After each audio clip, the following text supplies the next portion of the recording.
বিসমিল্লাহির রহমানির রহিম। পরম করুণাময় ও অসীম দয়ালু আল্লাহর নামে শুরু। ومن أحسن قولا ممن دعا إلى الله وعمل صالحا وقال إنني من المسلمين। দুনিয়া সুন্দর, মানুষ সুন্দর, আসমান সুন্দর, জমিন সুন্দর, সুন্দরে সুন্দরী পাল্লা। জানি না কত সুন্দর তুমি আল্লাহ, জানি না কত সুন্দর তুমি আল্লাহ। দুনিয়া সুন্দর, মানুষ সুন্দর, আসমান সুন্দর, জমিন সুন্দর, সুন্দরী সুন্দরী পাল্লা। আসসালামু আলাইকুম ওয়া রাহমাতুল্লাহি ওয়া বারাকাতুহু। বিসমিল্লাহির রহমানির রহিম। আলহামদুলিল্লাহি রাব্বিল আলামিন ওয়াস সালাতু ওয়াস সালামু আলা সাইয়্যিদিল মুরসালিন নবিয়িনা মুহাম্মদ ওয়া আলা আলিহি ওয়া সাহবিহি আজমাইন। আম্মা বাদ, ফাকাদ ক্বালা আল মুআল্লিফ রাহিমাহুল্লাহু তাআলা তাওহীদুল উলূহিয়্যাহ ওয়া ইয়াতাদাম্মানুল ফুসুল আত-তালিয়া। আল ফাসলুল আউয়াল ফি মা'না তাওহীদুল উলূহিয়্যাহ ওয়া আন্নাহু মাওদু'উ দাওয়াতির রাসূল। الفصل الثاني الشهادتان معناهما أركانهما شروطهما مقتضاهما نواقضهما. الفصل الثالث في التشريع التحليل والتحريم حق الله تعالى. الفصل الرابع في العبادة معناها أنواعها شمولها. الفصل الخامس في بيان مفاهيم خاطئة في تحديد العبادة وذلك كالتقصير في مدلول العبادة أو الغلو فيها. الفصل السادس في بيان ركائز العبودية الصحيحة الحب والخوف الخضوع الرجاء. الفصل السابع في بيان شروط قبول العبادة والعمل وهي الإخلاص ومتابعة الشرع. الفصل الثامن في بيان مراتب الدين وهي الإسلام والإيمان والإحسان تعريفها وما بينها من عموم وخصوص. সম্মানিত ব্রাদারান ইসলাম, আল্লাহ পাক রব্বুল আলামিনের সমস্ত প্রশংসা, সালাত এবং সালাম নাযিল হোক প্রিয় নবী মুহাম্মদ সাল্লাল্লাহু আলাইহি ওয়াসাল্লামের উপর। আজকের দর্সের বিষয়বস্তু হচ্ছে আকীদায়ে তাওহীদের যে ধারাবাহিক আমাদের আলোচনা, তাতে তাওহীদুল উলূহিয়া সম্পর্কে। তাওহীদুল উলূহিয়ার অপর নাম তাওহীদুল ইবাদাহ।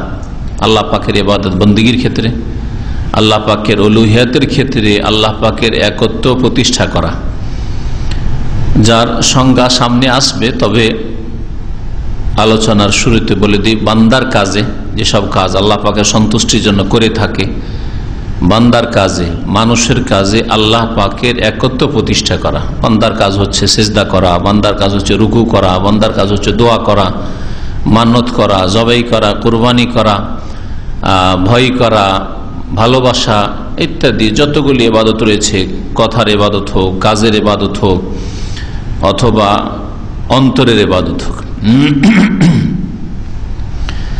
লেখক বলছেন তাওহীদুল উলূহিয়া, এই হচ্ছে তাওহীদুল উলূহিয়া, মানে আল্লাহ পাকের উলূহিয়াত মানে হচ্ছে ইবাদত, ইবাদতের ক্ষেত্রে তাওহীদ। এই পর্বে কয়েকটি ছোট ছোট চ্যাপ্টার রয়েছে।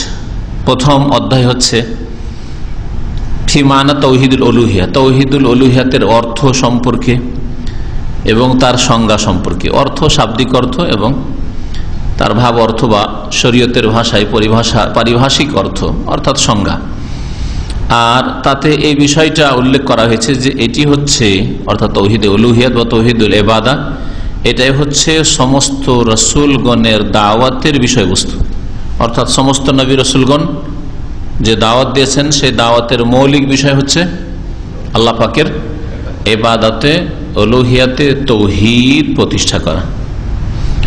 আল্লাহ পাকের ইবাদতে যাতে করে কোনো ভেজাল না থাকে, যা নিয়ে মুশরিকদের সাথে দ্বন্দ্ব। আল্লাহ পাকের রুবুবিয়তের ক্ষেত্রে, প্রভুত্বের ক্ষেত্রে মুশরিকদের সাথে দ্বন্দ্ব ছিল না। তারা আল্লাহ পাকের সৃষ্টিকর্তা, রব, রিজিক দাতা এসব মানত।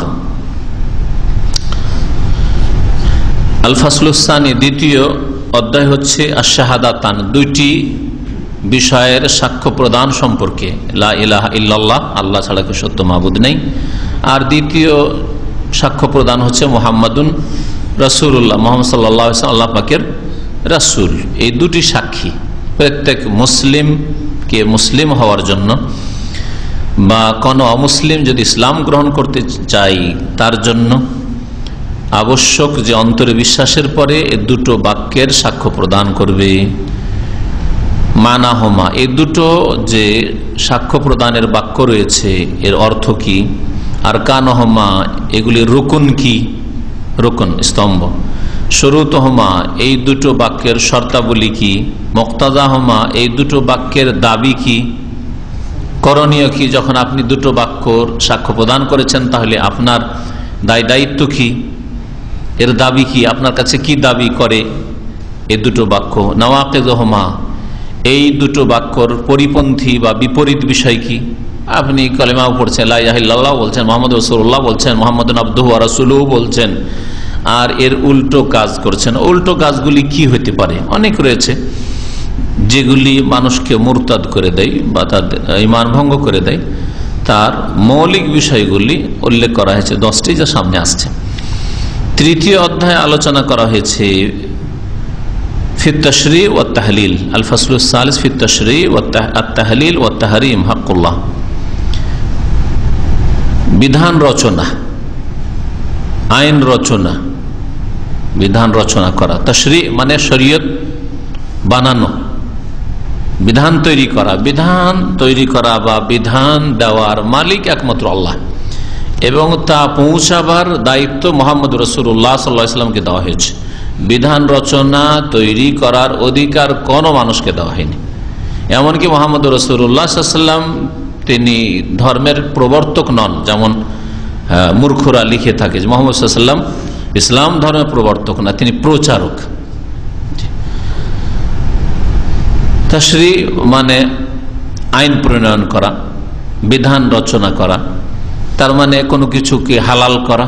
তাহলিল, তাহরিম মানে কোনো কিছু হারাম করা। বৈধ অবৈধ করার ইখতিয়ার, এই অধিকার একমাত্র আল্লাহ পাকের। কোনটা হালাল, কোনটা হারাম, কোনটা ওয়াজিব, কোনটা ফরজ, কোনটা করণীয়, কোনটা বর্জনীয়, এটা হচ্ছে হকুল্লাহ, একমাত্র আল্লাহ পাকের হক, এটা আর কারো হক নয়। আল ফাসলুর রাবে, চতুর্থ অধ্যায় হচ্ছে ফিল ইবাদা, ইবাদত সম্পর্কে।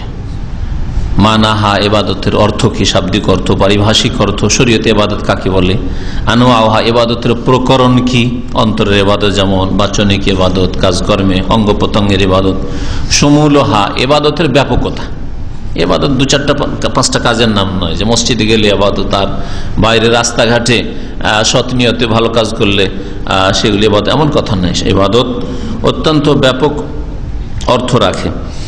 আল ফাসলুল খামিস, পঞ্চম অধ্যায় হচ্ছে ফি বায়ানে মাফাহিমা খাতিয়া ফি তাহদিদিল ইবাদা, ইবাদতের নির্ণয়ের ক্ষেত্রে বা নির্ধারণের ক্ষেত্রে ভ্রান্ত ধারণা সম্পর্কে আলোচনা করা। ইবাদতের নির্ধারণের ক্ষেত্রে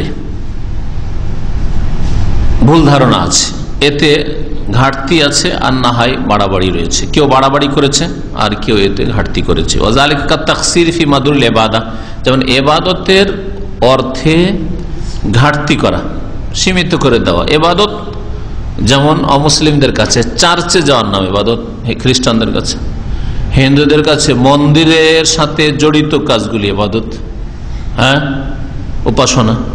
আর বাকি দুনিয়াতে ফ্রি, হ্যাঁ, ব্যবসা বাণিজ্য, সুদ, ঘুষ, ওখানে ইবাদত নেই, ও ধর্মকর্ম নেই। ধর্ম শুধু মন্দিরে আর চার্চে গির্জাতে সীমিত।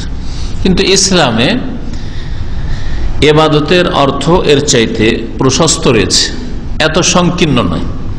এটা এক ধরনের লোকদের ভুল, আর এক ধরনের লোকের বাড়াবাড়ি। আবুল গলুফি হা, ইবাদতের অর্থে বাড়াবাড়ি করেছে, এ সম্পর্কে আলোচনা করা হবে। আল ফাসলুস সাদিস, ষষ্ঠ অধ্যায় হচ্ছে ফি বায়ানে রাকাইজুল উবুদিয়াতিস সাহিহা, সত্যিকার অর্থে আল্লাহ পাকের ইবাদতের ভিত কি কি জিনিসের উপর।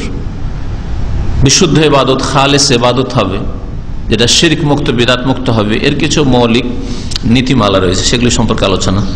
যেমন ইবাদতে আপনার সত্যিকার ভালোবাসা হওয়া উচিত, ভয় হওয়া উচিত, আল খুজু বিনয় থাকা, রাজা আশা, এইসব ইবাদত যেগুলি সম্পর্কে অনেকে ধারণে রাখে না, এগুলি অন্তরের ইবাদত। আল ফাসলুস সাবে, সপ্তম অধ্যায় হচ্ছে বয়ানে শুরুতে কবুলিল ইবাদা ওয়াল আমাল, ইবাদত এবং আমল কবুল হওয়ার শর্তাবলী সম্পর্কে। আর তা হচ্ছে দুইটি, ইখলাস নিষ্ঠার সাথে ইবাদত করা, মানে শিরক মুক্ত ইবাদত করা, একমাত্র আল্লাহর জন্য করা, ও মুতাবিআতুশ শারআ, আর শরীয়তের অনুসরণ করা, অর্থাৎ নবী করিম সাল্লাল্লাহু আলাইহি ওয়াসাল্লামের আনিত পদ্ধতি মোতাবেক, পদ্ধতি অনুসারে ইবাদতগুলি সম্পাদন করা। না হলে ইবাদত কবুল হবে না, না হলে আমল কবুল হবে না। আল ফাসলুস সামিন, অষ্টম অধ্যায় হচ্ছে ফি বায়ান মারাতিবিদ দ্বীন, দ্বীন ইসলামের স্তর সমূহ সম্পর্কে। প্রথম স্তর হচ্ছে ইসলাম, দ্বিতীয় স্তর হচ্ছে ঈমান, তৃতীয় স্তর হচ্ছে ইহসান। এই তিনটি বিষয়ের সংজ্ঞা, তারিফ, ওমা বাইনাহুম মিন উমুমিন ওয়া খুসুস, আর এগুলির মাঝে যে সম্পর্ক রয়েছে, পারস্পরিক সম্পর্ক, কোনটায় ব্যাপকতা রয়েছে।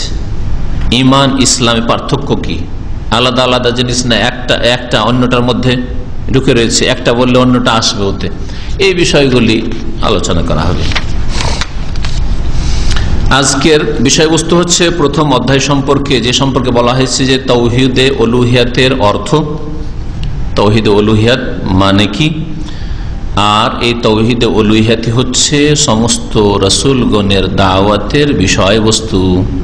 সমস্ত রাসূলগণ আকীদা, ইবাদত, আখলাক সবকিছুর শিক্ষা দিয়েছেন, কিন্তু মৌলিক বিষয় ছিল তাদের তাওহীদ, আল্লাহ পাকের একত্ব, আল্লাহ পাকের তাওহীদ কেন্দ্রিক একত্বকে ভিত্তি করেই সমস্ত আখলাক আমলের শিক্ষা দেওয়া হয়েছে।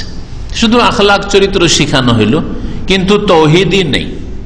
তাওহীদবিহীন আখলাক আমল, সৎ কাজ, উপকার করা, কল্যাণমূলক কাজ করা, যেমন মাতা পিতার সেবা করা, পাড়া প্রতিবেশীর সাথে সদ্ব্যবহার করা, আত্মীয় স্বজনদের সাথে সুসম্পর্ক রাখা, এইরকম দেশের কল্যাণ করা, জাতির কল্যাণ করা, গ্রামবাসীর কল্যাণ করা, সব যে কোনো সৃষ্টির আল্লাহ মাখলুকের কল্যাণ করা, ভালো কাজের শেষ নাই।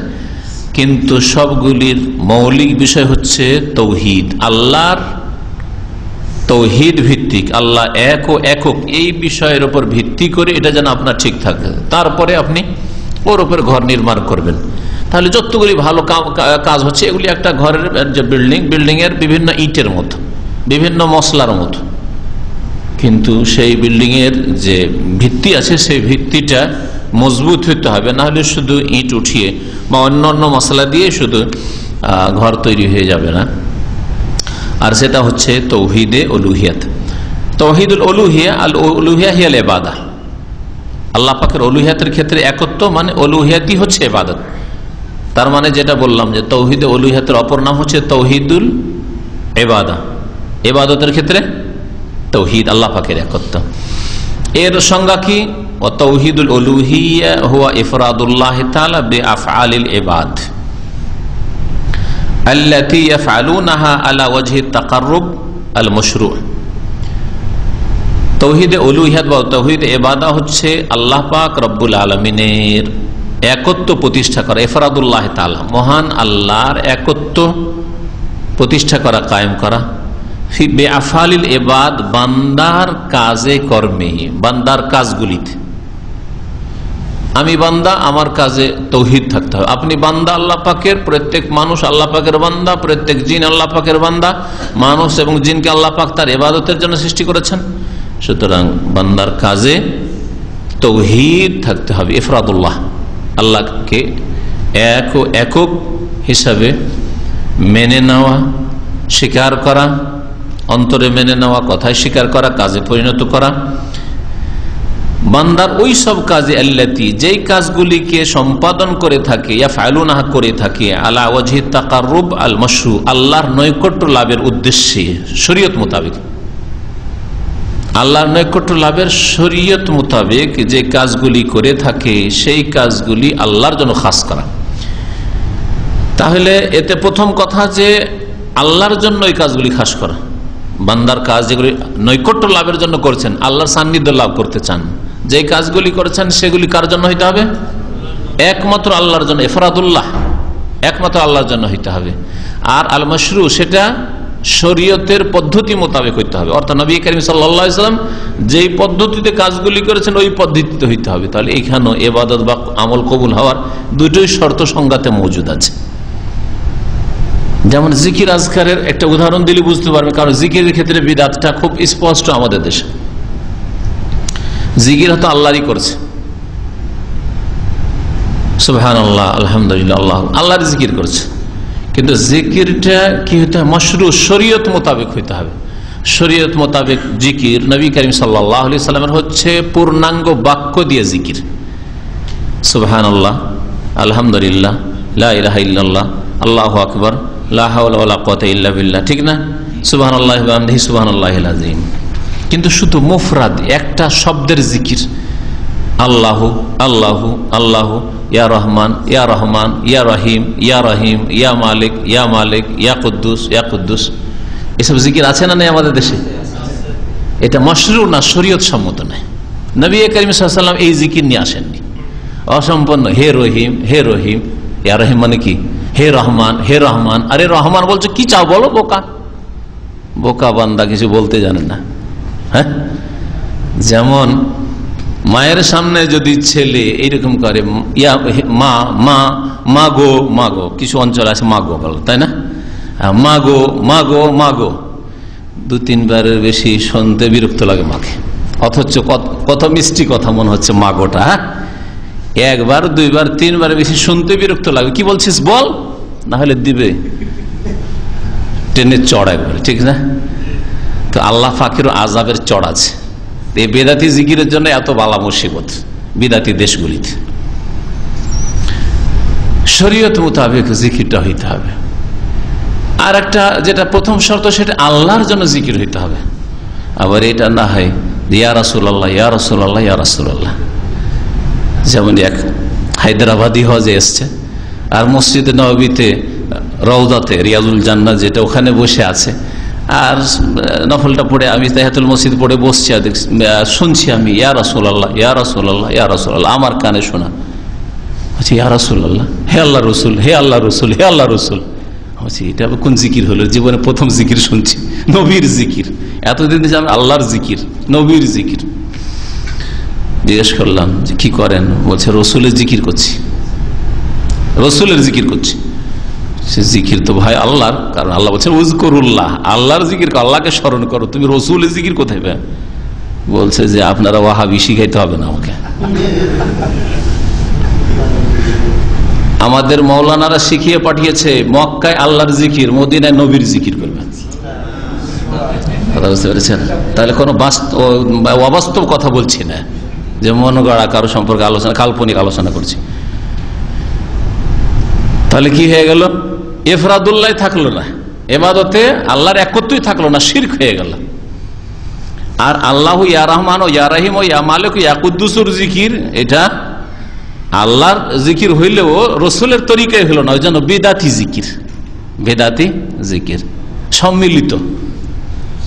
হয়তো লা ইলাহা ইল্লাল্লাহর জিকির করছেন, শব্দের জিকিরটা সুন্নত, লা ইলাহা ইল্লাল্লাহ, আল্লাহু আকবারের জিকির করছেন, সুবহানাল্লাহ বলছেন, আলহামদুলিল্লাহ বলছেন। হ্যাঁ, ইউনূস আলাইহিস সালামের দোয়া পড়ছেন, লা ইলাহা ইল্লা আনতা সুবহানাকা ইন্নী কুনতু মিনাজ জালিমিন, কিন্তু বিশেষ তরিকায়, ফর্মালিটি সুর করে, মহাব্বতের সাথে একটু জিকির করুন, লা ইলাহা ইল্লাল্লাহ লা ইলাহা ইল্লাল্লাহ, এই জিকির শুরু হয়ে গেল। কি বলবেন এই জিকিরকে? তাওহীদ থাকলো, সুন্নত নেই, বিদআতি জিকির আল্লাহ কবুল করবেন না, দ্বিতীয় শর্ত নেই। বুঝতে পেরেছেন? অথবা ইউনূস আলাইহিস সালামের জিকির, কিন্তু খতমে ইউনূস করছেন, বালা মুসিবত দূর করার জন্য কি করছেন?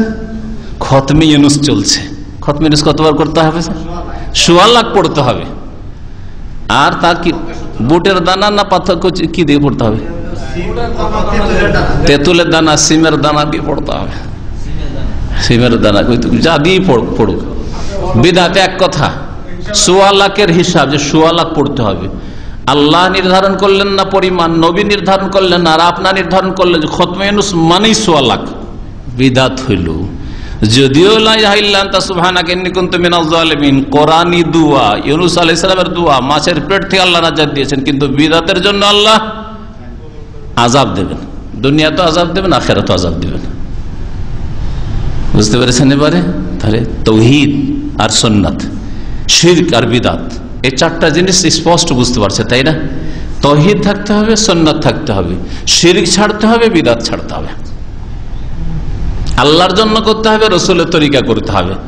হ্যাঁ, আল্লাহ ছাড়া অন্যের জন্য করা যাবে না, রাসূলের তরিকা ছাড়া অন্য কারো তরিকা করবেন না। যে এটা হচ্ছে তিস্তিয়া তরিকার জিকির, এটা হচ্ছে সাবেরিয়া তরিকার জিকির, এটা হচ্ছে গাঙ্গুহি তরিকার জিকির, এটা হচ্ছে মোজাদ্দেদ আলফেসানি মোজাদ্দেদিয়া তরিকার জিকির, এসব চলবে না।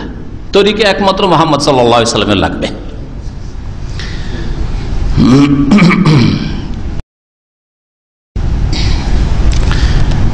তাওহীদুল উলুহিয়ার এই সংজ্ঞাতে দুটোই জিনিস চলে এসছে, তাওহীদও এসছে আর মাশরু শরীয়ত সম্মত দিয়ে নবী করিম সাল্লাল্লাহু আলাইহি সাল্লামের আদর্শ মোতাবেক সুন্নাত মোতাবেক এই কথাও চলে এসছে। কার দোয়া? যেমন দোয়া, দোয়া ইবাদত, কিন্তু নবীর তরিকায় দোয়া হইতে হবে। ওই ক্ষেত্রগুলি নবী করিম সাল্লাল্লাহু আলাইহি সাল্লামের সময় ছিল, ওই সময়গুলি ছিল, নবী সাল্লাল্লাহু কাজগুলি করেছেন, কিন্তু ওইভাবে করেননি যেভাবে আপনি করছেন, তাহলে এটা সুন্নাত হলো না, বিদআত হলো। তবে যে কোনো সময় অনির্দিষ্ট, যে কোনো সময় মাঝে মধ্যে যখন আপনার দোয়ার প্রয়োজন করে নিলেন, অসুবিধা নেই, দোয়া ইবাদত। তাহলে শরীয়তে দোয়াই হচ্ছে ইবাদত, কিন্তু নবী করিম সাল্লাল্লাহু আলাইহি সাল্লাম হয় ওই জায়গাটাতে দোয়া করেছেন, ওই জায়গাটি পেয়েছেন আর দোয়া করেছেন, আর না হলে সাধারণ জায়গায় মাঝে মধ্যে কখনো করলেন। কিন্তু যখন নিয়মিত আপনি কন্টিনিউ করা শুরু করবেন, এমন একটা জায়গায় দোয়া, ওই জায়গাটা নবীর জামানাতে ছিল কিন্তু নবী করেননি, তখন ওর নাম হবে বিদআত। এই কথাটা আমার বুঝে নিলে, এটা কায়দা নীতিমালা বুঝে নিলে, নবীর জামানায় ওই জায়গাটা ছিল, নবী কেন দোয়া করেননি, আপনি কেন করবেন? নবী করিম সাল্লাল্লাহু আলাইহি ওয়াসাল্লামের সাথে সাহাবীরা নামাজ পড়েছেন, মুসল্লি নিয়ে জামাত করেছেন, সম্মিলিত একসাথে ইমাম মুক্তাদি মিলে কেন সাহাবীরাকে নিয়ে দোয়া করেন, আপনি কেন করবেন? এবার বুঝতে পারছেন? আর এমনি দোয়া, হ্যাঁ দোয়া একরকম হচ্ছে, নবী ওই জায়গাটাই করেছেন। যেমন বেতরের নামাজে রুকুর আগে বা পরে নবী সাল্লাল্লাহু আলাইহি ওয়াসাল্লাম কুনুতে দোয়া করেছেন। হ্যাঁ, বালা মুসিবত আসলে ফজরের নামাজে রুকু থেকে উঠে কুনুতে নাজিলা করেছেন। হ্যাঁ, নবী করিম সাল্লাল্লাহু আলাইহি ওয়াসাল্লাম তাশাহুদ দরুদ সেরে সালামের আগে দোয়া করেছেন, সেজদায় নবী করিম সাল্লাল্লাহু আলাইহি ওয়াসাল্লাম পড়ে পড়ে দোয়া করেছেন। আপনি করুন তাহলে এগুলো। আর যেই জায়গাগুলো তো নবী সাল্লাল্লাহু আলাইহি ওয়াসাল্লাম করেননি, আপনার কখনো প্রয়োজন, আপনি একা একা করেন, কিন্তু একটা খাস তরিকা দিবেন, একসাথে করবো আমরা। ইমাম সাহেব আপনি দোয়া করুন, আমরা আমিন আমিন বলবো, অথচ ওই জায়গাটা নবীর জামানাতে ছিল, একদিনও কখনো করেননি, এটা চলবে না। যেমন মাহফিল শেষ হলে একসাথে মোনাজাত, ফরজ নামাজ শেষ হলে একসাথে মোনাজাত, হ্যাঁ খাওয়া দাওয়া কোথাও কোনো বাসাতে দাওয়াত দিয়েছে সেজন্য একসাথে মোনাজাত, বাড়িওয়ালাকে খুশি করার জন্য। আর বাড়িওয়ালা খুশি করার নিয়ত হোক আর নাই হোক, যেটাই হোক না কেন, কিন্তু নবী সাল্লাল্লাহু আলাইহি ওয়াসাল্লাম দাওয়াত খেয়েছেন না খাননি? খেয়েছেন না খাননি? নবী সাল্লাল্লাহু আলাইহি ওয়াসাল্লাম দাওয়াত খেয়েছেন আর এর একসাথে দোয়া করেছেন, তাহলে ওই ক্ষেত্রটা নবী পেয়েছেন। এইরকম জায়গায় এসছেন নবীর জামানে, নবী সাল্লাল্লাহু একসাথে এরকম দোয়া করেন নাই, যার বাড়ি খেয়েছেন তার বাড়ির জন্য। তবে নবী সাল্লাল্লাহু দোয়া করেছেন, বিসমিল্লাহ বলে শুরু করেছেন, খাবার শেষে বাড়িওয়ালাকে দোয়া দিয়েছেন, আল্লাহুম্মা বারিক লাহুম ফিমা রাযাকতাহুম ওয়াগফির লাহুম ওয়ারহামহুম, হাত না উঠিয়ে, আল্লাহুম্মা আতিমান আতামান ওয়াসকিমান সাকানা, আফতার ইনদাকুমুস সাইমুন ওয়া কালা তামাকুমুল আবরার ওয়া সাল্লাত আলাইকুমুল মালায়েকা। নবীও দোয়া দিয়েছেন এই তরিকা, আপনি ওই তরিকায় দোয়া দেন। ঘাটতি না হয় বাড়তি। কিছু লোকের আছে পেট ভর্তি করে খেয়ে ফেললেন, আর একটা তিনটে দোয়া বলে একটাও দোয়া পড়লেন না, খেয়ে দে কাপড় ঝাড়া দিয়ে চলে আসলেন, নড়তেই পারেন না, হেঁটে আর বাসায় যেতে পারবেন না, গাড়ি খুঁজছেন। এইটাও যেমন ঘাটতি, তেমন বাড়তি হচ্ছে যে না, যখন খেলাম তো একটু মোনাজাত দিয়ে যেতে হবে, একসাথে মোনাজাত ধরতে হবে। বুঝতে পেরেছেন? ঘাটতিও করবেন না আর বাড়তিও করবেন না। যেইভাবে ইসলাম এসেছে ওইভাবে পালন করার চেষ্টা করেন, তাহলে 1400 বছর আগের ইসলাম আর এখনকার ইসলামে কোনো পার্থক্য থাকবে না। আর আমাদের দাওয়াতই হচ্ছে এটা, যে আমরা মানব জাতিকে, বিশেষ করে মুসলিমদেরকে সেই ইসলামের দিকে ফিরিয়ে নিয়ে যেতে চাই যে ইসলামের ওপর মুহাম্মদ রাসূলুল্লাহ সাল্লাল্লাহু আলাইহি সাল্লাম তার সাহাবায়ে কেরামগণকে ছেড়ে গেছে। এটা হচ্ছে ইসলাম। আর তারপরে ইসলামের ওপর যে রং চড়েছে, মরিচ মশলা দেওয়া হয়েছে, এগুলো সব বিদআত, ওগুলো চলবে না। ওই ইসলামের দিকে ফিরে যান। আর এই কথাই আমি মনে করি কোন একটা মুসলিমের দ্বিমত থাকা উচিত নয়, যে আপনাদের সকলকে বলছি যে সেই ইসলামের দিকে ফিরে চলুন যে ইসলামের ওপর সাইয়্যিদুল মুরসালিন খাতামুন নবীন মুহাম্মদ রাসূলুল্লাহ সাল্লাল্লাহু আলাইহি ওয়াসাল্লাম মানুষকে ছেড়ে গেছেন। সেই জামানায় মুসলিম বেনামাজি কল্পনায় ছিল না। একজন বেনামাজি আমরা মুসলিম সমাজে দেখতে চাই না, প্রত্যেককে নামাজ পড়তে হবে, ঠিক না? সেই জামানায় কোনো মাজার ছিল না, একটিও মাজার থাকা চলবে না। সেই জামানায় কোনো পীর ছিল না, একটিও পীর থাকা চলবে না। সেই জামানায় মজহাবি গোড়ামি মজহাবের নাম পর্যন্ত ছিল না, মজহাব শুধুমাত্র ইসলাম থাকবে। একটি দলের বেশি কোনো দল ছিল না, সুতরাং উম্মাত ওয়াহিদা একটি দল থাকবে। মন্দ কথা নাকি? মন্দ কথা? একজন বিবেকবান মানুষ স্পষ্ট কথাগুলি বুঝতে পারবে, যেটা হচ্ছে ইসলাম। আসলে একটি দল চাই, একটি নাম চাই, এত নাম চাই না, আর এই গোড়ামি চাই না, এই টানাটানি চাই না, নিজের দলের দিকে ডাকবে। মুসলিম হইলে এখন তারপরে মুসলিম হওয়ার জন্য এতটা যথেষ্ট না, এখন আরেকটা কিছু হইতে হবে, আর একটা কিছু হইতে হবে, এইসব কোর্স কিছু নেই। মুসলিম হইতে হবে, কোরআন এবং হাদিসকে মজবুত করে ধরতে হবে, কোরআন এবং হাদিসকে মজবুত করে ধরলেই যথেষ্ট।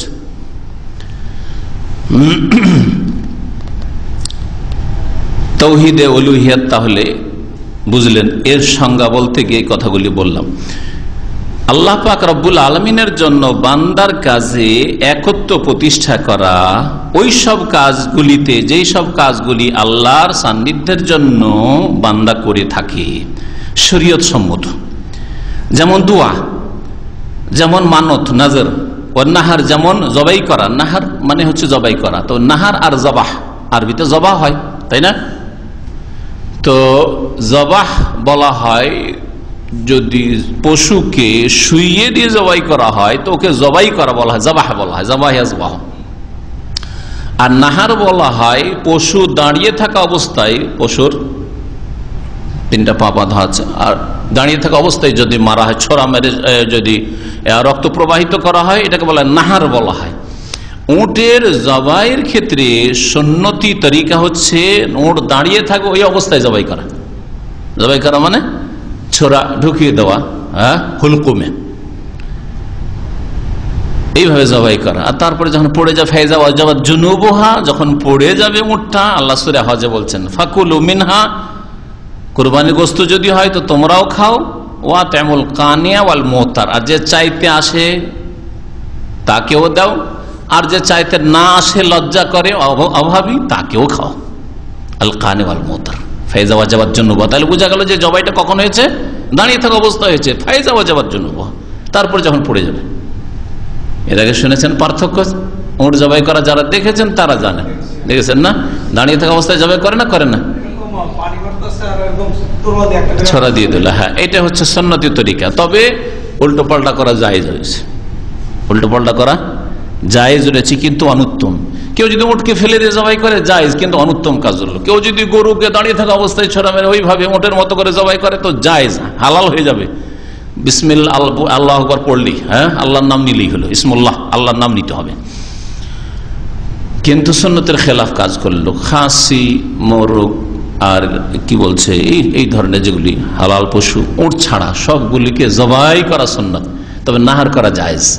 আর উটকে নাহার করা সুন্নত মানে দাঁড়িয়ে থাকা অবস্থায় রক্ত প্রবাহিত করা সুন্নত, তবে জবাই করা, ফেলে দিয়ে জবাই করা জায়েজ।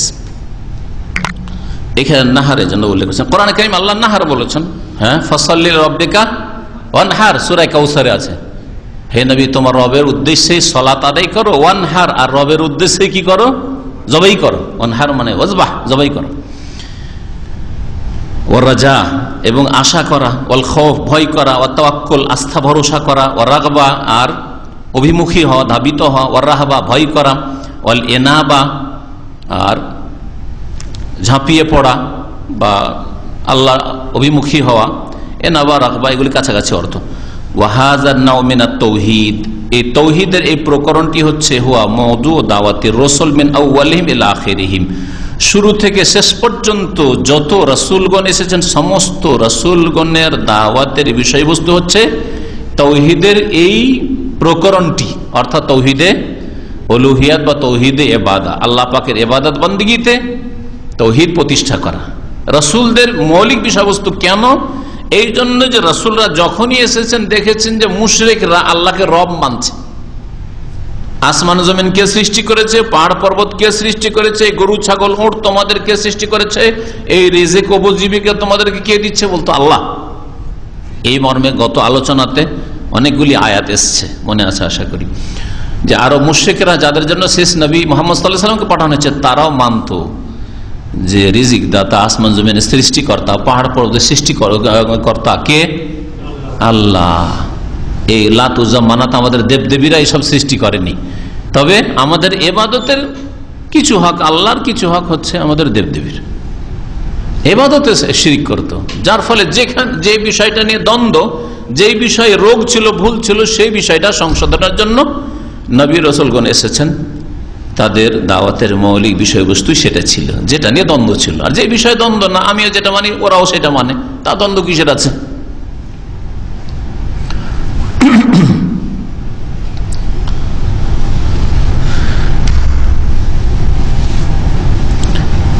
ইবাদতের যে প্রকরণগুলি এখানে বললেন, তার মধ্যে কিছু শারীরিক ইবাদত, দৈহিক ইবাদত, যেমন দোয়া করা, তাই না, মানত করা, মৌখিক ইবাদত, আর কর্মের ইবাদত, জবাই করা, কাজে কর্মে ইবাদতগুলি, ভয় আশা, হ্যাঁ, ভরসা, আস্থা ভরসা, আল্লাহ অভিমুখে হওয়া, মন প্রাণ আল্লাহর দিকে ঝাঁপিয়ে পড়ে, এগুলি সব অন্তরের ইবাদত। অন্তরের ইবাদত এগুলি আল্লাহর ওপর হইতে হবে। আস্থা ভরসাতেও শিরক হইতে পারে। আপনার পুরোপুরি আস্থা যদি দুনিয়ার যে সোর্সগুলি আছে, মাধ্যমগুলি আছে, ওর উপর যদি হয়, যে কোনো ক্ষেত্রে টাকার বলে আপনি চলছেন, হ্যাঁ, নেতার বলে আপনি চলছেন, চাকরির বলে আপনি চলছেন, এইরকম কথা যারা বলে অথবা মনে করে, মুখে প্রকাশ না করলেও আসলে মনে ওগুলি কথা আছে, সবকিছু তার আশা ভরসা হচ্ছে তার চাকরি, তাহলে এগুলি শিরক, অন্তরে শিরক। কখনো এরকম হওয়া উচিত নয়। গায়ে জোর আছে, এর উপর তার বল আছে, শিরক। নিজের উপর ভরসা করলো সে, আল্লাহর উপর তাওয়াক্কুল করলো না। কিন্তু আল্লাহ পাক যে দুনিয়ার ক্ষমতাগুলি দিয়েছেন সেগুলিকে ব্যবহারও করতে হবে, আর মনের আস্থা ভরসা কার উপর হইতে হবে? একমাত্র আল্লাহর উপর। আল্লাহ যদি না করেন, আমি গায়ের বল দিয়ে কিছুই করতে পারবো না। আল্লাহ যদি আমাকে তৌফিক না দেন, আমার চাকরি দিয়ে কিছুই করতে পারবো না। আল্লাহ যদি তৌফিক না দেন, তো আমার টাকা পয়সা দিয়ে কিছুই হবে না। আল্লাহ যদি আমার ছেলেকে অমুক ইউনিভার্সিটি ডাক্তারিতে অমুকে তোমাকে কবুল নাই করেন, ইউনিভার্সিটিতে না কবুল করেন, তাহলে হ্যাঁ, আমার এই চেষ্টা দিয়ে আর আমার এত পরিচিতি দিয়ে, সোর্স দিয়ে কিচ্ছু হবে না। এটা হচ্ছে তাওয়াক্কুল। আসলে কর্ম করেন, কর্মহীনতার নাম তাওয়াক্কুল না। কাজকর্ম করবেন না, আল্লাহ ভরসা, এটাও ভুল। আবার কর্ম করতে হবে আর আল্লাহর ভরসা রাখতে হবে। তো এইগুলি হচ্ছে ইবাদত, সবগুলিকে বুঝতে হবে। এইরকম আরো বেশ কিছু ইবাদত, সবগুলিকে এখানে গণনা করানো হয়নি। মহান আল্লাহ ইরশাদ করেছেন, ওয়ালাকাদ বা'আসনা ফি কুল্লি উম্মাতিন রাসূলা। সমস্ত রাসূলগণের দাওয়াতের মৌলিক বস্তু যে তাওহীদ ইবাদত ছিল, এর দলিল হিসাবে দুটি আয়াত এখানে পেশ করেছেন। প্রথম আয়াত আল্লাহ ইরশাদ করেছেন, নিঃসন্দেহে আমি প্রেরণ করেছি প্রত্যেক জাতিতে একজন করে রাসূল। আনি আবুদুল্লাহ, এই কথা নিয়ে, এই মর্মে, এই উদ্দেশ্যে যে তারা প্রচার করে দেবে, তাদেরকে আমি বলেছি। যেমন এখানে উজ্জ্ব আছে যে বলো তোমরা, হে নবীরা বলো, আনি আবুদুল্লাহ, যে হে মানুষ তোমরা আল্লাহ পাকের ইবাদত করো, ওয়াজতানিবুত তাগুত, আর তাগুত থেকে বেঁচে থাকো। আল্লাহর ইবাদত করো আর তাগুত থেকে, মানে আল্লাহ ছাড়া অন্য থেকে বেঁচে থাকো। এটা হচ্ছে লা ইলাহা ইল্লাল্লাহর অর্থ। লা ইলাহা নেই কেউ ইল্লাল্লাহ, একমাত্র আল্লাহ ছাড়া। তাহলে আল্লাহর ইবাদত করো ইল্লাল্লাহ, আর আল্লাহ ছাড়া কেউ নেই। ওয়াজতানিবুত তাগুত মানে অন্যগুলিকে অস্বীকার করো, লা বলো এগুলিকে, না আর কেউ নেই, আর কাউকে আমার ইবাদত দিতে পারি না। ওয়াকালা তাআলা, মহান আল্লাহ ইরশাদ করেছেন, এই আয়াতটি হচ্ছে কোন সূরা বলতে পারেন? সূরা নাহল, আয়াত নম্বর 36। ওয়াকালা তাআলা, মহান আল্লাহ ইরশাদ করেন, ওমা আরসালনা মিন ক্বাবলিকা মিন রাসূলিন ইল্লা নূহি ইলাইহি আন্নাহু লা ইলাহা ইল্লা আনা ফা'বুদুন। ওমা আরসালনা মিন ক্বাবলিক, হে নবী তোমার পূর্বে আমি এমন কোন রাসূল পাঠাইনি। মিন ক্বাবলিকা মিন রাসূলিন, তোমার পূর্বে এমন কোন রাসূল পাঠাইনি। ইল্লা নূহি ইলাইহি, যাকে আমি ওহী করিনি। অর্থাৎ প্রত্যেক নবীকে যে পাঠিয়েছি তাকে ওহী করেছি। কি বলে ওহী করেছি? আন্নাহু লা ইলাহা, যে আল্লাহ ছাড়া কেউ ইলাহ নেই, ইল্লা আনা, লা ইলাহা, কোন ইলাহ নেই, ইল্লা আনা, আমার ছাড়া। আমার ছাড়া কোন এলাহ, লা ইলাহা ইল্লা আনা মানে লা ইলাহা ইল্লাল্লাহ, তাই না? লা ইলাহা ইল্লা আনা, আমি ছাড়া কেউ ইলাহ নেই, আল্লাহ বলছেন, তার মানে লা ইলাহা ইল্লাল্লাহ, আল্লাহ ছাড়া কেউ ইলাহ নেই। ফাবুদুন, যখন আল্লাহ ছাড়া কেউ ইলাহ নেই, আর ইলাহ মানে মাবুদ, সুতরাং ইবাদত কার করবে? ফাবুদুন, সুতরাং আমারই ইবাদত করো। ফাবুদুনি ছিল, এজন্য নুনের নিচে জের কাসরা আছে না? আসলে ছিল ফাবুদুনি, ইয়াটাকে হজফ উজ্জ করে দেওয়া হয়েছে, যার প্রমাণস্বরূপ নুনের নিচে জের রেখে দেওয়া হয়েছে, ফাবুদুনি। আর না হয় লেখেন নুন তো প্রয়োজনীয় নেই, আমরের সেগা ফাবুদু, তাহলে নুনটা কিসের? নুনটা নুনে এরাবি নাই, এটাকে বলা হয়েছে নুনে ওয়েকায়া। এই নুনটা কি বলা হয়? ফাবুদুনি, নুনে ওয়েকায়া। ইয়া তার পাশে কাসরা চাই, ইয়া উখতে কাসরা। তো যদি এই নুনটা না নিয়ে আসা হয়তো, নুনে কাসরা হয়েছে ফাবুদুনি, নুনটা যদি না নিয়ে আসা হইতো তাহলে ফাবুদু যে আছে দালকে কাসরা হইতো, তো দালকে কাসরা দিয়ে কেমন করে পড়তেন? হ্যাঁ, দু আছে, তাহলে ওয়াও কোথায় যেত, তাই না? এদিকে দালের পরে ওয়াও আছে, ওয়াও চাই যে আমার পাশে পেশ হবে, কারণ ওয়াওকে পেশ চাই, দম্মা চাই, দম্মা। আর ওইদিকে ইয়া যেহেতু এসছে আমার, ইয়া মানে আমার, ইয়া এসছে তো ইয়া চাই জের, তাহলে জের আর দম্মার লড়াই শুরু হয়ে যেত। সেই জন্য এই নুনটাকে বলা হয় নুনে ওয়েকায়া।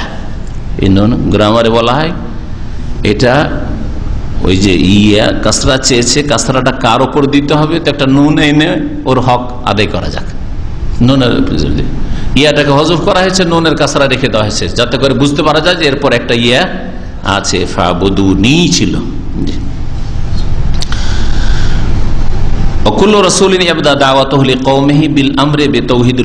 আর প্রত্যেক রাসূলগণ, প্রত্যেক রাসূলের বিষয়বস্তু ছিল তাওহীদুল উলুহিয়া। একটা বিষয় হলো, দুটি আয়াত বললেন।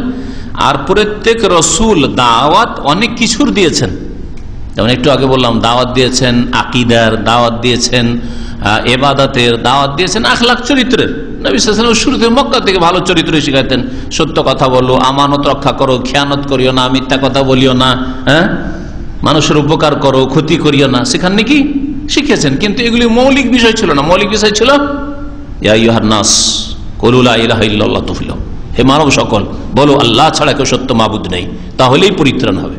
না হলে শুধু ভালো কাজ করে অন্যান্য ভালো কাজ, আখলাক চরিত্রে ভালো কাজ করলাম, তাতে কোনো ফালাক কল্যাণ পাবে না, কোনো কাজে আসবে না, কারণ ভিত নেই। তো প্রত্যেক রাসূল দাওয়াত শুরু করেছেন কি দিয়ে, এই বিষয়টা এখানে উল্লেখ করেছেন এবং এর দলিল পেশ করছেন।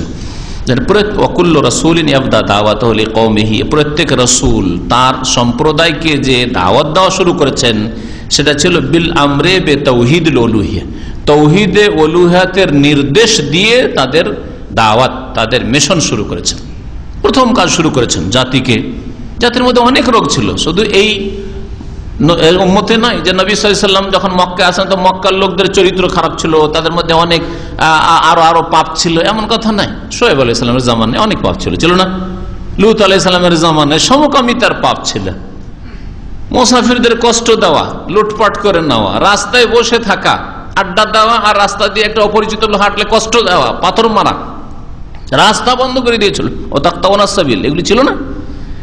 ওইগুলোরও দাওয়াত দিয়েছেন, কিন্তু প্রথম দাওয়াত দিয়েছেন লা ইলাহা ইল্লাল্লাহ, আল্লাহ ছাড়া কেউ সত্য মাবুদ নেই। যে কোনো জাতির মধ্যে যখন একটা খারাপি ঢুকে যায় তখন বহু খারাপি পয়দা হয়েছে। এক পাপ বহু পাপকে ডেকে নিয়ে আসে। একটা পাপ করে মানুষ ক্ষান্ত হইতে পারে না, আর সব পাপ থেকে বাঁচার চেষ্টা করেন, দেখবেন যে সব পাপ থেকে বাঁচতে পারবেন। তাওহীদটা ঠিক করেন, আল্লাহ পরকালের বিশ্বাসটাকে মজবুত করে, ধীরে ধীরে সব রোগ সেরে যাবে। আর এটাকে মজবুত করার জন্য হচ্ছে 5 ওয়াক্ত নামাজ। 5 ওয়াক্ত নামাজ পড়েন, ফাহেসা মুনকার সমস্ত কাজ থেকে বিরত হয়ে যাবেন। ইসলাম কত সুন্দর জিনিস।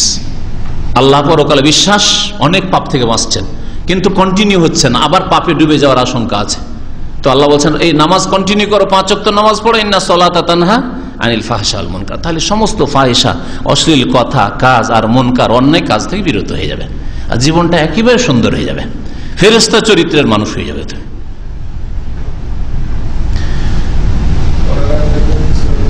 হ্যাঁ, পরের আয়াতটা ঠিক। পরের আয়াত হচ্ছে সূরা আম্বিয়ার সূরা আম্বিয়ার আয়াত নম্বর 25, ওমা আরসালনা মিন ক্বাবলিকা মির রাসূলিন ইল্লা নূহি ইলাইহি আন্নাহু লা ইলাহা ইল্লা আনা ফাবুদুন। আর প্রত্যেক রসুল নিজ সম্প্রদায়কে দাওয়াত যে দিতেন, অনেক কথারই দাওয়াত দিয়েছেন, তার মধ্যে প্রথম যে দাওয়াত শুরু করতেন কি দিয়ে? তৌহিদে উলুহিয়াত বা তৌহিদুল ইবাদা, আল্লাহর ইবাদতে তৌহিদ কায়েম করো, শিরিক করিও না। কামা কালা নূহ, যেমন নূহ আলাইহিস সালাম বলেছেন, ও হুদ আলাইহিস সালাম বলেছেন, ও সালেহ আলাইহিস সালাম বলেছেন, ও শুআয়ব আলাইহিস সালাম বলেছেন, আলাইহিমুস সালাম জামিয়ান। সমস্ত নবীদের ঘটনা বলতে গিয়ে কোরআনে কারিমে আল্লাহ পাক রব্বুল আলামিন সূরা আরাফের কয়েকটা আয়াতে ইরশাদ করেছেন, তারা বলতেন ইয়া কওমি, হে আমার সম্প্রদায়। আসলে ছিল ইয়া কওমি, এখানে মিমের কাসরা প্রমাণ করে যে এখানে ইয়া ছিল, হালকা করার জন্য হযফ করা হয়েছে। কোরআনে এরকম অনেক জায়গায় আছে। ইয়া কওমি, হে আমার সম্প্রদায়, উবুদুল্লাহ, আল্লাহ পাকের তোমরা ইবাদত করো, মা লাকুম মিন ইলাহিন গায়রুহু, তার ছাড়া আর কোন ইলাহ মাবুদ তোমাদের নেই। মা লাকুম মিন ইলাহিন গায়রুহু উবুদুল্লাহ, আল্লাহর ইবাদত করো, আল্লাহ ছাড়া অন্য কোন মাবুদ তোমাদের কেউ নেই। ইতিবাচক নেতিবাচক, পজিটিভ নেগেটিভ, আল্লাহর ইবাদত করো, অন্য কেউ নেই। এখান থেকে শুরু করেছেন সমস্ত নবী রাসূলগণ। সূরা আরাফের আয়াত নম্বর 59 রয়েছে, 65 রয়েছে, 73 রয়েছে, 85 রয়েছে। কয়েকজন নবীর কথা বলা হয় না, নূহ আলাইহিস সালামের কথা রয়েছে, তারপরে হুদ, সালেহ, শুআয়ব, এই আয়াতগুলিতে। ইব্রাহিম আলাইহিস সালামের কথা কোরআনে আল্লাহ উল্লেখ করে, ইব্রাহিম ইয ক্বালা লিকওমিহি উবুদুল্লাহ ওয়াত্তাকুহু, ইব্রাহিম আলাইহিস সালামের কথা স্মরণ করো যখন তিনি নিজ সম্প্রদায়কে বলেছিলেন উবুদুল্লাহ, তোমরা আল্লাহ পাকের ইবাদত করো, ওয়াত্তাকুহু, এবং তাকেই ভয় করো, তাকেই ভয় করো। দেবদেবীকে ভয় করিও না, কবর মাজারকে ভয় করিও না, পীর মুর্শিদকে ভয় করিও না, যে তাদের দরগাহে যেতাম, যদি না যায় অসন্তুষ্ট হয়ে যায় কি যে মার পড়ে। হ্যাঁ, জিনের পূজা করিও না, যে জিনের উপদ্রব আছে, জিনকে খুশি যদি না করি, তাবিজ তোমার না করি, হ্যাঁ বাড়ি বন্ধ না করি, এসব করিও না। ওয়াত্তাকুহু, তাকেই ভয় করো। এই আয়াত রয়েছে সূরা আনকাবুতে, সূরা আনকাবুতের আয়াত নম্বর 16। মুহাম্মদ সাল্লাল্লাহু আলাইহি ওয়াসাল্লাম সম্পর্কে আয়াত নেন, আল্লাহ পাক বলছেন ওয়া আনজালা আলা মুহাম্মাদিন সাল্লাল্লাহু আলাইহি ওয়াসাল্লাম, আর আল্লাহ পাক রব্বুল আলামিন মুহাম্মদ সাল্লাল্লাহু আলাইহি ওয়াসাল্লামের উপর নাযিল করেছেন, কুল ইন্নী উমিরতু আন আবুদাল্লাহ, হে নবী তুমি ঘোষণা করে দাও যে আমাকে নির্দেশ দেওয়া হয়েছে যে আন আবুদাল্লাহ, যে আমি আল্লাহ পাকের জন্য ইবাদত করি, মুখলিসান লাহুদ্দিন, তার জন্য আনুগত্যকে, দ্বীনকে নিখুঁত নির্ভেজাল করি, খালিস করে। তাহলে নবী করিম সাল্লাল্লাহু আলাইহি ওয়াসাল্লাম মানুষকে ঘোষণা করে জানিয়ে দিয়েছেন যে আমাকে আল্লাহ নির্দেশ কি দিয়েছেন, যে আমি যেন নিখুঁত নির্ভেজাল করি দ্বীনকে, আল্লাহর জন্য শিরক মুক্ত করি। নবী করিম সাল্লাল্লাহু আলাইহি ওয়াসাল্লামের হাদিস শুনেন, এই আয়াত কোথায় রয়েছে? সূরা জুমার আয়াত নম্বর 11। ওয়াকালা রাসূলুল্লাহ সাল্লাল্লাহু আলাইহি ওয়াসাল্লাম বলেছেন, উমিরতু আন উকাতিলান নাস, আমাকে নির্দেশ দেওয়া হয়েছে। কে নির্দেশ দিয়েছেন? আল্লাহ নবীকে নির্দেশ দিয়েছেন। আন উকাতিলান নাস, যে মানুষের বিরুদ্ধে আমি যেন যুদ্ধ করি, আমি যেন লড়াই করি। নবী সাল্লাল্লাহু আলাইহি ওয়াসাল্লামকে আল্লাহর পক্ষ থেকে নির্দেশ দেন, নবী সাল্লাল্লাহু আলাইহি ওয়াসাল্লাম নিজের পক্ষ থেকে করেননি। এটা মন্দ নয়, কিন্তু এটাকে বুঝতে হবে, প্রত্যেকের বিরুদ্ধে নয়।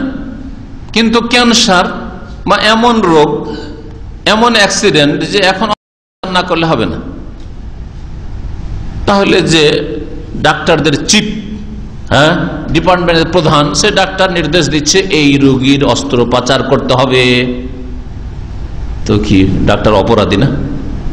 অপরাধী। শরীরের হেফাজতের জন্য যখন অস্ত্রোপচার করে হাত পা কেটে ফেলে দেওয়া হয়, তখন ডাক্তার অপরাধী হয় না।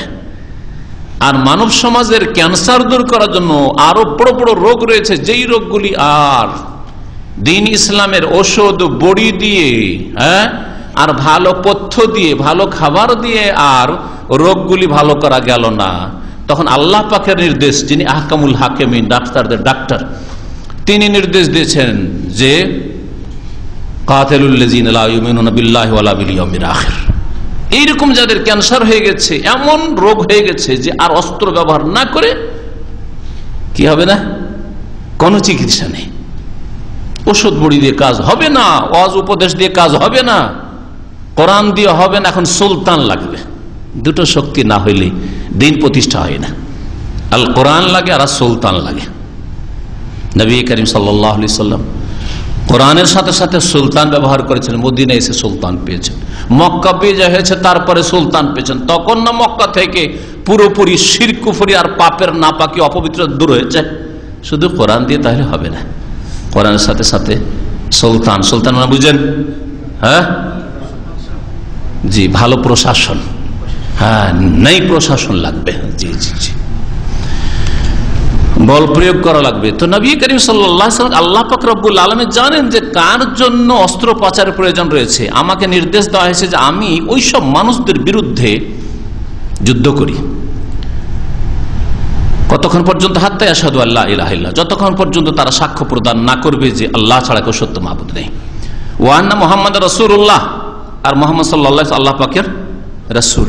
তারপরে এই হাদিস সংক্ষেপে আল্লাহ পাক রব্বুল আলামিন আরো বেশ কিছু স্তর রেখেছেন। সেটা হচ্ছে যে প্রথম কথা, জবরদস্তি।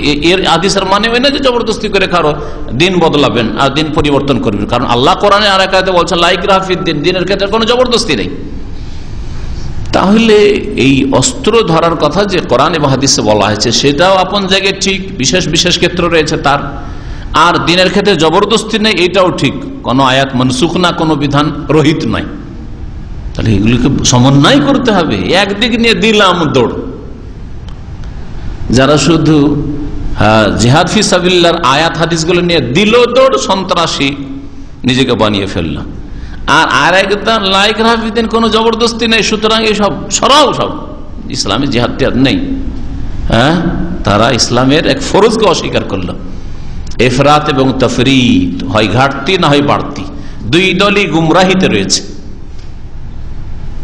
মুসলিম সমাজে বসবাস করে মুসলিমের ছেলে নামাজ পড়বে না, শিরিক করে, বলছেন না না না, বল প্রয়োগ করা নাই, তোমরাও করবে, জনসাধারণ তো করবে না, কারণ আইন তোমাদের হাতে না, সরকারও করবে না। অন্যায় কথা এটা।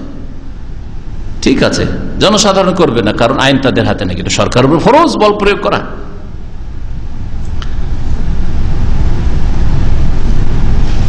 বিভিন্ন স্তর আছে।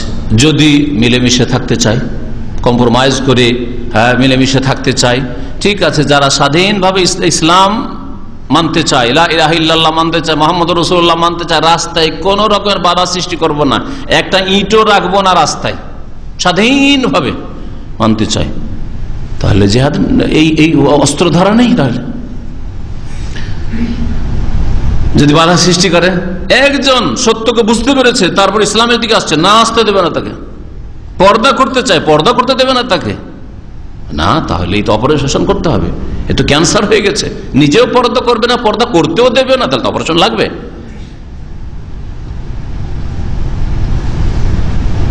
তারপরে আল্লাহ পাক রব্বুল আলামিন জিজিয়ার বিধান দান করেছেন। নিরাপদ, লা ইলাহা ইল্লাল্লাহ না পড়ে নিরাপদ বসবাস করা যেতে পারে মুসলিম সমাজে, মুসলিম দেশে। জিজিয়া দাও, আল্লাহ বলছে হাত্তা ইউদুল জিজিয়া আন ইয়াদিন ওয়া হুম সাগিরুন। তাহলে এই নাই যে কালিমা পড়লো না সেই জন্য একবারে অস্ত্র ধরে নিতে হবে, এটা আসলে সংক্ষিপ্ত কথা। রাস্তায় বাধা সৃষ্টি করে না। নবী করিম সাল্লাল্লাহু আলাইহি ওয়াসাল্লাম মদিনায় আসার পর ইহুদিদের সাথে সমঝোতা করে, সুলহ সন্ধি করে থাকেননি। তারপরে নবী সাল্লাল্লাহু আলাইহি ওয়াসাল্লাম চুক্তি ভঙ্গ করেছেন, তারা চুক্তি ভঙ্গ করেছে, তারা যদি চুক্তিকে ঠিক রাখতো কখনো নবী সাল্লাল্লাহু আলাইহি ওয়াসাল্লাম এরকম চুক্তি ভঙ্গ করতেন না। কম্প্রোমাইজ আছে, ঠিক আছে থাকো, কিন্তু না, তারা ভিতর তারা ষড়যন্ত্র শুরু করলো যে মুহাম্মদকে মারতে হবে। একজনকে দেওয়ালের উপর উঠিয়ে দিল, নবী সাল্লাল্লাহু আলাইহি ওয়াসাল্লামকে এনে বসালো যে আপনি একটা বিচার করে দেন। নিচে বসিয়েছে এখানে দেওয়ালের পাশে, আর পিছন দিক থেকে শয়তানকে উঠিয়ে দিয়েছে। একটা বড় পাথর ফেলে মেরেই দাও, কত বড় শয়তানি। তাহলে অপারেশন করতে হবে। নবী সাল্লাল্লাহু তখন অপারেশন করেছেন, তখন বিতাড়িত করেছেন মদিনা থেকে এদেরকে। আর এক ঘটনা, কাইনুকা কি করলো, আরে মুসলিম মহিলা স্বর্ণকার ছিল, এই কাইনুকার ইহুদিরা এদের বাজারে গিয়েছে কেনাকাটার করার জন্য, আর মহিলা বসে একটু দেখাশোনা, অলংকার কিনবে, দেখাশোনা করছে। ওর মতো মহিলার কাপড়কে কোথায় একটা বেঁধে দিয়েছে। কাপড় কেমন করে বেঁধে, মহিলা যখন দাঁড়িয়েছে কাপড় খুলে গেছে। আউযুবিল্লাহ, মুসলিম মহিলাকে উলঙ্গ করে দিয়েছে। অপারেশন লাগবে না? দিন পালনে বাধা, তাহলে পর্দা করতে বাধা সৃষ্টি করেছে। এটা অহদি চরিত্র। কোন স্কুলে, কোন কলেজে, কোন ইউনিভার্সিটিতে, কোন প্রতিষ্ঠানে, কোন অফিসে যদি পর্দা করতে নিষেধ করে, এটা বানু কাইনুকার ইহুদিদের চরিত্র।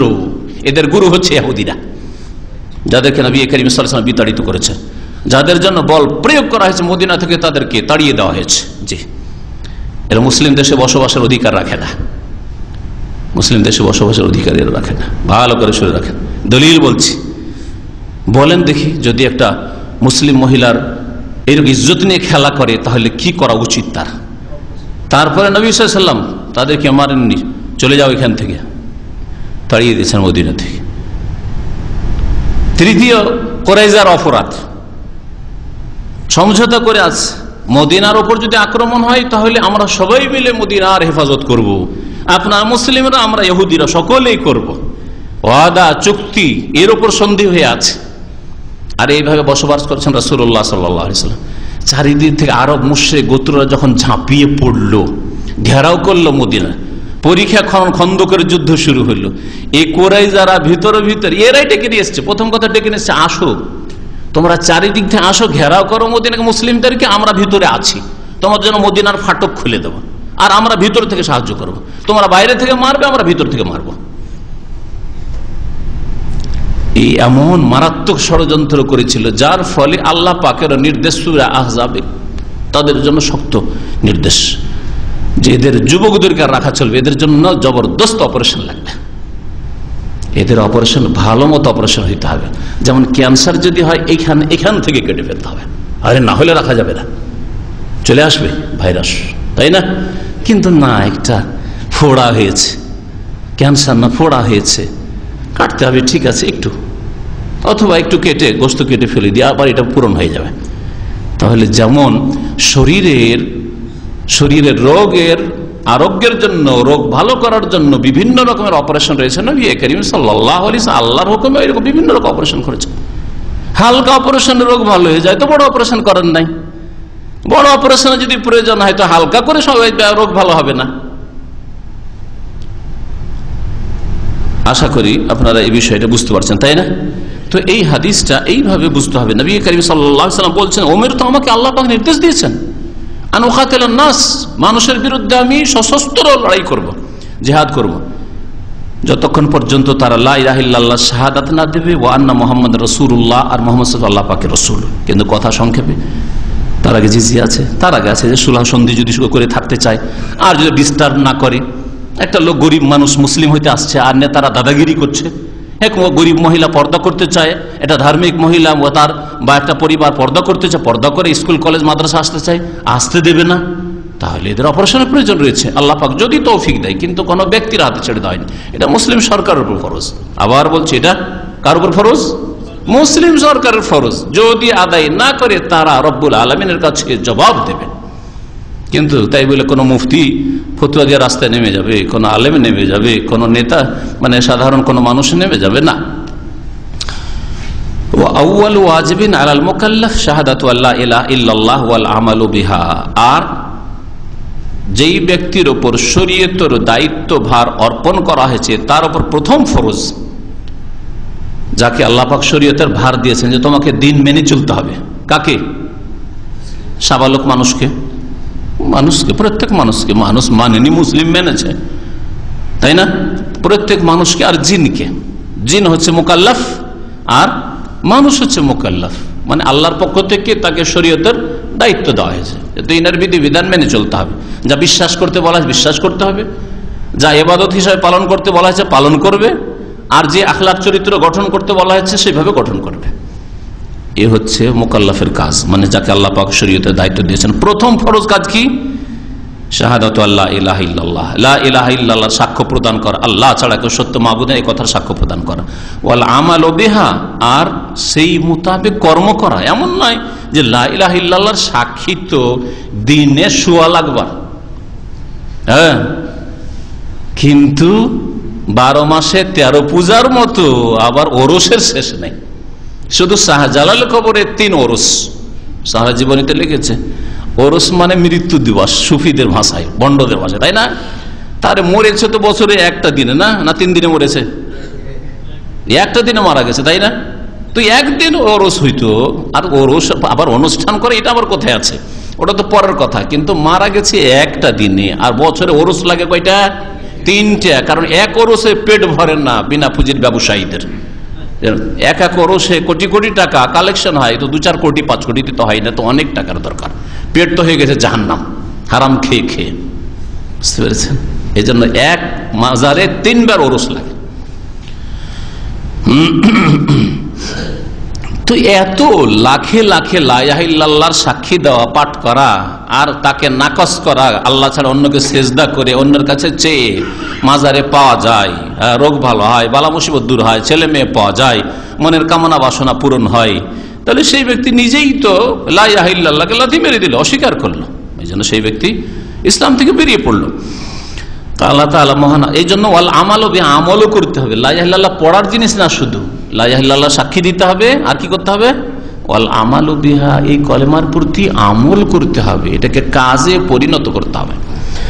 মহান আল্লাহ ইরশাদ করছেন, ফাআলাম আন্নাহু লা ইলাহা ইল্লাল্লাহ, জেনে রাখো হে নবী মুহাম্মদ সাল্লাল্লাহু আলাইহি সাল্লাম, সরাসরি নবীকে বলা হয়েছে, আর পরোক্ষভাবে যেন প্রত্যেক বান্দাকে, প্রত্যেক মানুষ এবং জিনকে বলা হয়েছে। ফাআলাম, হে আব্দুল্লাহ, হে আব্দুর রহমান, হে জিন, হে ইনসান, জানো, শিখো, আন্নাহু লা ইলাহা ইল্লাল্লাহ, আল্লাহ ছাড়া কেউ সত্য মাবুদ নেই। ব্যাস, ওয়াস্তাগফির লিযামবিক, আর তোমার যে ভুল ভ্রান্তি হচ্ছে তার জন্য আল্লাহর কাছে ক্ষমা তলব করো, মার্জনা কামনা করো। তো কর্ম করো, আল্লাহ বলেছেন না? কর্ম, এই কর্ম বোঝানো হচ্ছে ইস্তেগফার দিয়ে, কর্ম বোঝানো। ইস্তেগফার একটা কর্ম, এরকম আল্লাহ অনেক কর্মের কথা বলে, 5 ওয়াক্ত সালাত, মাহে রমজানের সিয়াম, যাকাত, হজ, উমরা, হিজাব, পর্দা ইত্যাদি। ওয়াস্তাগফির লিযামবিক, ফরজ ওয়াজিব আদায় করা, হারাম নাজায়েজ থেকে বেঁচে থাকা, আর তারপর ভুল ভ্রান্তি যা হয়ে যাচ্ছে তার সংশোধনের জন্য ওয়াস্তাগফির লিযামবিক, তোমার ভুল ভ্রান্তির জন্য তুমি মার্জনা কামনা করো। ওয়া আউয়ালু মা, এই আয়াত কোথায় রয়েছে? সূরা মুহাম্মদ আয়াত নম্বর 19। ওয়া আউয়ালু মা ইউমারু বিহি মান ইউরিদু দুখুলা ফিল ইসলাম, আর এই কালেমা তাইয়্যিবা, তাওহীদের উলুহিয়াতের কালেমা, যেই ব্যক্তি ইসলামে প্রবেশ করতে চাইবে তাকে প্রথম এর নির্দেশ দেওয়া হবে। একটা লোক ইসলামে আসতে চায়, তাকে প্রথমে কথা বলবো না যে যাও তোমার বাবার খোঁজ খবর নিয়ে এসো, যাও তুমি উজু করে এসো, হ্যাঁ যাও এখন নামাজের রক্ত হয়েছে নামাজ পড়ে আসো, ঠিক না? বলবেন এগুলো না? কি বলবেন? প্রথম লা ইলাহা ইল্লাল্লাহ সম্পর্কে জানো আর স্বীকৃতি দান করো। তাই লা ইলাহা ইল্লাল্লাহ সম্পর্কে জানানোর জন্য আমাদের যেটা তরিকা, সৌদি আরবে আলহামদুলিল্লাহ, যে ইসলামের যে 5টি স্তম্ভ রয়েছে আরকানুল ইসলাম, ইমানের যে 6টি স্তম্ভ রয়েছে আরকানুল ইমান, এই 5 আর 6 11টি বিষয়ের এক্সপ্লেন করে দেওয়া, ব্যাখ্যা বিশ্লেষণ করে দেওয়া। ইমান মানে বিশ্বাস, এই 6টা জিনিসকে বিশ্বাস করতে হবে। ইসলাম মানে সারেন্ডার করা, আত্মসমর্পণ করা, মানে এই 5টা জিনিস মানার মাধ্যমে আল্লাহ পাক রব্বুল আলামিনের সামনে আপনি আত্মসমর্পণ করার স্বীকৃতি দান করলেন। আর তার প্রথমটি হচ্ছে আশহাদু আল্লা ইলাহা ইল্লাল্লাহ ওয়া আশহাদু আন্না মুহাম্মাদান আবদুহু ওয়া রাসূলুহু। এই জন্য যেই ব্যক্তি ইসলামে প্রবেশ করতে চাইবে তাকে সর্বপ্রথম নির্দেশ দেওয়া হবে লা ইলাহা ইল্লাল্লাহ পড়ার। অন্তরে বিশ্বাস আছে না আছে, অন্তরের বিষয়টা আল্লাহর উপর ছেড়ে দেবো। তাকে ইমানের 6টি স্তম্ভ বলে দিয়ে আল্লাহর উপর ছেড়ে দেবো। ভিতরের কথা জানি না, তোমার বিশ্বাস আছে নাকি দুনিয়ার কোনো গরজ ইসলাম কবুল করতে এসছো, পুলিশে কাস্টডিতে আছো বা জেলে আছো, সেই জন্য তুমি মনে করছো যে হয়তো সাজা শাস্তি হালকা হয় নাকি, সেটা তোমার ব্যাপার। রমজান মাস আসছে, হসপিটাল, সরকারি চাকরি বা এমনি চাকরিতে 8 ঘন্টা জায়গায় 6 ঘন্টা হালকা, 2 ঘন্টা ডিউটি হালকা করার জন্য তো ইসলাম কবুল করছো, কি উদ্দেশ্যে করছো, এটা ভিতর আমাদের খোঁজ খবর কোনো প্রয়োজন করে না। আমাদের প্রথম কথা হচ্ছে যে সাক্ষী দিতে হবে বুঝে সুঝে, যে আশহাদু, আমি সাক্ষী দিচ্ছি যে আল্লাহ ছাড়া কেউ সত্য মাবুদ নেই, লা ইলাহা ইল্লাল্লাহ, তাই না? ওয়া আশহাদু, আরো সাক্ষী দিচ্ছি যে আন্না মুহাম্মাদান রাসূলুল্লাহ, মুহাম্মদ আল্লাহ পাকের রাসূল, বান্দা এবং রাসূল, আবদুহু বলবো, রাসূলু। জি, আন-নুতকু বিশ-শাহাদাতাইন, দুইটো যে সাক্ষ্য প্রদানের বাক্য রয়েছে, এই দুটোকে ভাষায় উচ্চারণ করা। নুতকু মানে বলা, ভাষায়, কথাই বলতে হবে। যে মুসলিম হতে চাইবে কথাই বলবে, সে যদি বলে আমি কথাই বলবো না, না চলবে না। আমি অন্তরে বিশ্বাস করি, না চলবে না, মুখে প্রকাশ করতে হবে, স্বীকার করতে হবে। ফাতাবাইয়ানা মিন হাযা, এর দ্বারা স্পষ্ট হইল আন্না তাওহীদ আল উলুহিয়া হুয়া মাকসুদ দাওয়াতির রাসূল, যে তৌহিদে উলুহিয়াতি হচ্ছে সমস্ত রসুলগণের দাওয়াতের লক্ষ্য উদ্দেশ্য, টার্গেট। ও সুম্মিয়া বিযালিক, এই তৌহিদকে তৌহিদে উলুহিয়াত কেন বলা হয়? এই তৌহিদকে লিআন্নাল উলুহিয়াত, কারণ উলুহিয়াতটা হচ্ছে ওয়াসফুল্লাহ তাআলা, আল্লাহ পাক রব্বুল আলামিনের গুণ, আদাল্লু আলাইহি ইসমহু তাআলা, যার প্রমাণ হচ্ছে আল্লাহর নাম স্বয়ং, যার প্রমাণ হচ্ছে স্বয়ং আল্লাহর নাম আল্লাহ। আল্লাহ শব্দটি এলাহ থেকে এসেছে, এলাহ থেকে উলুহিয়াত। তাহলে তৌহিদ উলুহিয়াতের দলিল আল্লাহ শব্দটি, আল্লাহ পাকের প্রথম না জাতি নাম যেটা, হ্যাঁ, আল্লাহ পাকের কিছু গুণবাচক নামও রয়েছে, হ্যাঁ, যেমন রহমান, রাহিম ইত্যাদি, খালেক, রাজ্জাক, মালিক ইত্যাদি। কিন্তু আল্লাহ পাক রব্বুল আলামিনের জাত সত্তাগত নাম হচ্ছে আল্লাহ। তো আল্লাহ নামটার উৎপত্তি হচ্ছে, আল্লাহ নাম মুশতাক, যেটাকে আরবি ভাষায় বলা, গ্রামের বলা হয়, হচ্ছে কোত্থেকে? ইলাহ থেকে বা উলুহিয়াত থেকে। আল্লাহ ইয়া আল্লাহ ইলাহান উলুহিয়াতান ফাহুয়া মালুহুন। তো এই উলুহিয়াত থেকে, আল্লাহ নাম থেকে প্রমাণ হলো যে ইবাদত কার জন্য? যিনি আল্লাহ তার জন্য। ফাল্লাহ, সুতরাং আল্লাহ পাক হচ্ছেন লুল উলুহিয়া, তিনি হচ্ছেন ইবাদত ওয়ালা, মানে তার জন্য ইবাদত হইতে হবে। এই আল মাবুদ, তিনি হচ্ছেন মাবুদ, মানে যার ইবাদত করতে হবে, ইসম মাফউল হিসেবে। ওয়া ইউকালু লাহু, আর একে বলা হয় আরেক ভাষায় তৌহিদুল ইবাদা। তৌহিদুল উলুহিয়াকে বলা হয় তৌহিদুল ইবাদা। বেতবার কেন তৌহিদুল ইবাদা বলা হয়? এই জন্য আন্নাল উবুদিয়া ওয়াসফুল আবদে, বান্দা হওয়াটা বান্দার গুণ। উবুদিয়াত মানে হচ্ছে গোলামি, উবুদিয়াত মানে হচ্ছে গোলামি। তো বান্দা, মানুষ অথবা জিনের গুণ হচ্ছে যে আল্লাহ পাকের গোলামি করবে, আল্লাহ পাকের আদেশ নিষেধ মেনে চলবে। তো আল্লাহ পাক রব্বুল আলামিনের আদেশ নিষেধ জীবনে মানবে, এটা তার কর্ম। আর কর্মে আল্লাহ পাকের একত্ব প্রতিষ্ঠা করার নামই তো হচ্ছে তৌহিদুল উলুহিয়া, ওর নাম হচ্ছে তৌহিদুল ইবাদা। তো এই জন্য এর নাম আর একটি নাম হচ্ছে তৌহিদুল ইবাদা। হাইসু আন্নাহু ইয়াজিবু আলাইহি, কারণ বান্দার উপর ওয়াজিব হচ্ছে আন ইয়াবুদাল্লাহ, যে আল্লাহ পাকের ইবাদত করে, মুখলিসান ফি যালিক, নিখুঁত নির্ভেজাল করে এই ব্যাপারে। কেন আল্লাহ পাকের ইবাদত করবেন? লিহাজাতিহি ইলা রাব্বিহি, কারণ বান্দা মানুষ হোক আর জিন হোক আল্লাহ পাকের মুখাপেক্ষী। ওয়া ফাকরুহু ইলাইহি, আল্লাহ পাকের সে একই অর্থ। হাজাত মানে আল্লাহ, তার প্রয়োজন রয়েছে আল্লাহর, আল্লাহ ছাড়া আপনি চলতে পারবেন না, আল্লাহ পাক রব্বুল আলামিনের দেওয়া ছাড়া আপনি পৃথিবীতে আসতে পারতেন না। যা কিছু আছে আপনার কাছে আল্লাহ পাকের পক্ষ থেকে, এবং আল্লাহ আপনার টিকে থাকার জন্য আল্লাহর রহমত ছাড়া আপনার কোনো ক্ষমতা নেই, আল্লাহর দান ছাড়া। আপনার প্রয়োজন আল্লাহর কাছে, এবং আল্লাহ পাকের মুখাপেক্ষী মোহতাজ আপনি, সেই জন্য আল্লাহ পাকের জন্য ইবাদতকে নিখুঁত নির্ভেজাল করবেন। ইমাম ইবনে তাইমিয়া রাহমাতুল্লাহ আলাইহি শাইখুল ইসলাম বলছেন, ওয়া আলাম জেনে রাখো আন্না ফাকরাল আবদি ইলাল্লাহ, বান্দা যে আল্লাহ পাকের মোহতাজ মুখাপেক্ষী, হ্যাঁ, এর প্রমাণ হচ্ছে আন ইয়াবুদাহু, যে তার ইবাদত করবে, লা ইউশরিক বিহি শাইআ, তার সাথে শরীক করবে না। লাইসা লাহু নাযীরুন ফায়ুকাসু বিহি, আল্লাহ পাকের কোনো তুলনা নেই যে তার সাথে কাউকে তুলনা করবেন। লাকিন ইউশবিহু মিন বাদিল উজু হাজাতাল জাসাদ ইলা তামি ওয়াশ শারাব, তবে কোন কোন দিক থেকে আল্লাহ পাকের যে বান্দা মুখাপেক্ষী মোহতাজ, এটাকে আপনি উদাহরণ দিতে পারেন কোন কোন দিক, কোন কোন দিক থেকে। কিসের সাথে? দেহ আর খাবার, দেহ আর খাবার। পুরোপুরি আল্লাহর সাথে কোনো তুলনা চলে না, কিন্তু এক আংশিক ভাবে আপনি উদাহরণ দিয়ে বুঝাইতে পারেন। মানুষের দেহ বা শরীর কিসের মুখাপেক্ষী? টিকে থাকার জন্য খাবার প্রয়োজন, তারপরে পানির প্রয়োজন। পানি ছাড়া শরীর টিকতে পারবে?